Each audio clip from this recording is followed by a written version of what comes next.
Nakatikim na ba kayo nitong Purple Malay Guava? First time ko lang din na makaharvest nito sa aking garden at ite-taste review ko ngayon para magkaalaman kung ano ba ang lasa nitong purple na guava. Ito yung aking pinaka first harvest pagkatapos naming maitanim ito 1 year and 7 months ago. At tumulong pa nga yung mga anak namin sa pagtatanim nitong purple na guava. Isa kasi sa favorite na fruit namin ay bayabas, kaya nagtanim kami ng iba't ibang klase ng bayabas dito sa aming backyard. At pagkatapos ng mahigit 1 taon na pag-aantay ay namunga na itong aming purple guava, kaya nilagyan ko ito ng net para hindi ma-sting ng fruit flies yung kanyang bunga. After a few weeks ay ready na yung mga ibang purple na guavas. Ito palang purple na bayabas ay kusang nahuhulog kapag nahinog na ito. Kaya pinulot ko na yung mga nahulog dito sa net at tiningnan ko rin kung meron pa bang mga hinog na naka-attach pa dito sa puno. Halos magkapareho lang yung kulay ng hinog at saka hilaw na purple guava, kaya ang way para ma-identify ay pisilin mo lang ito. Pag malambot na siya, ibig sabihin ay hinog na ito. Meron akong na-harvest na 5 hinog na at syempre una ko munang pinatikim yung mga bata dahil sila yung nagtanim nito. Para maramdaman nila yung feeling na kapag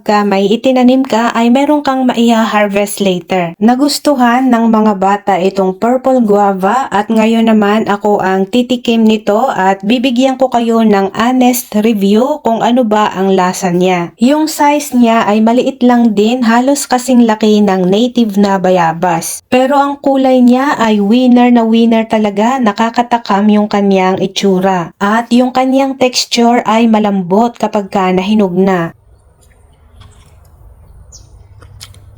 At yung lasa naman niya ay very mild lang yung kanyang tamis. Medyo matabang siya compared sa mga ibang bayabas dito na naitanim namin, kagaya ng white at saka yung pink. Hindi man panalo ang lasa nitong purple guava compared sa mga ibang bayabas, pero pagdating naman sa health benefits ay medyo angat ito sa antioxidant na tinatawag na anthocyanin. Itong anthocyanin ay tinaguri ang anti-cancer at ito ay matatagpuan lang sa mga prutas at gulay na kulay purple, red at blue. Kaya maganda pa rin na idagdag natin itong purple guava sa ating mga tanim sa bakuran kasi meron itong added na health benefits na wala sa ibang mga prutas. At maliban doon ay very ornamental din ang dahon nito kasi kulay purple talaga siya.